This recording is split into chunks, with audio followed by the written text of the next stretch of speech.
Hello, everybody. How are you? Hope you're doing great today. I wanted to do a real brief video just walking through an update that I've created for our project. And this is just a clarity update more than anything else, and it will help also streamline your project as you write it and also as you organize it, and then also set your expectations also to some degree when it comes to grading the assignment as well. So if you'll recall, we have our original product analysis kind of description here. This is a Word document which I've posted on Moodle. And it describes what the project is, the different stages of the project, and has a description of each of those stages and what you can expect to do on each of those.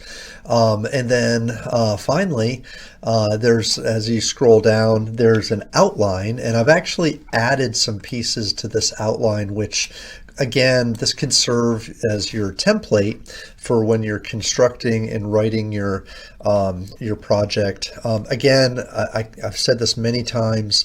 I would encourage you to share with me what you're doing as you're doing it. I'm willing to offer feedback and give you insights to your work and to your project. So that would help. Ensure that you're on track and that everything looks good and that you're going to have success on the project pieces. So don't feel like you have to turn the whole thing in at the very end and just wing it. As you're completing things, let me have a look and we'll go from there with feedback and such. Again, 5 stages. You've all mostly completed the first stage where you've selected a company and you've identified the proper product category that the company will that you'll focus on. Some companies operate in many different product categories, so it's important to not only choose your company but also choose the product category that you're going to focus on. If a company has 4, 5, 6 different product categories they compete in, they may have wholly different sets of competitors and product market issues for each of those different product categories. And you don't want to over focus or on too many things that don't really relate. You just want to kind of focus on the product category that you want to develop a new product in. So that moves on to stage 2, 3, 4, and 5 though. And this is again an outline, if you will, of how the paper should ultimately be composed. I should probably add here, which I didn't add here, any type of appendixes or appendices and such, and also references. Which I'll add those as well. So this should be the structure of the paper and kind of how it looks as far as where you go. And I'll actually add that as section 7 and section 8. Do something along those lines. Okay, as you know, this is material information that you've already had. Again, I've added a few subsections here for each of these, again, to help organize more than anything else. When you're putting together a report, it's great to have a template ahead of time so that you know what to fill in and what you're doing, and you know what the end is going to look like. And before you even begin, you kind of have that structure. So you should always do that, whether you're writing a paper or whatnot. It just makes sense.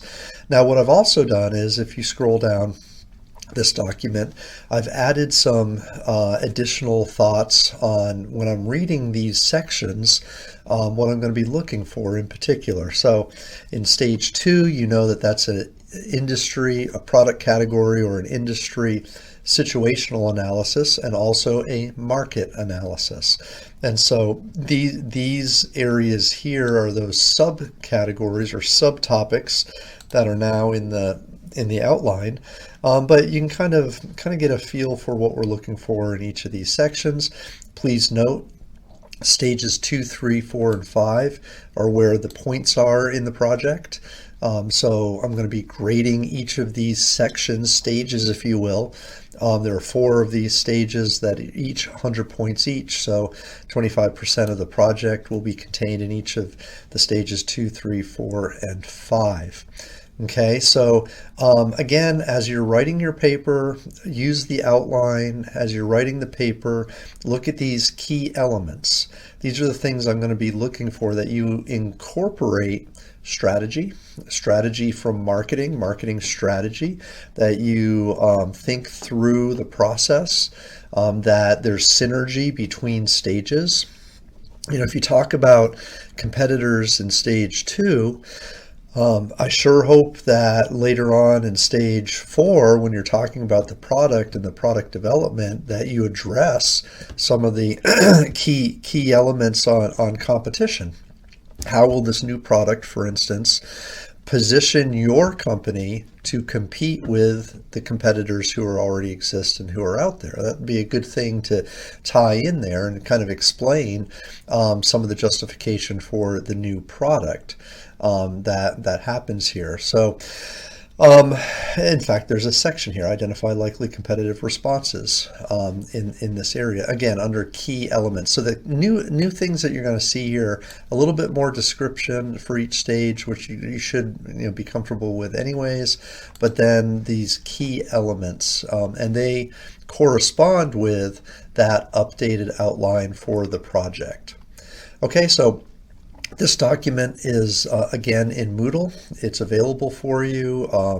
It's updated, and so I want you to feel comfortable accessing this and, again, using it as a guide, and it'll help me as I assess your project, of course, but it'll also help save you tons of time, because you'll know exactly what we're looking for in each part of the project. Okay, so again, this is just a short little thing. Reach out to me, again, with updates that you have and/or questions you have and whatnot. I'm always here to try to assist. All right, thanks.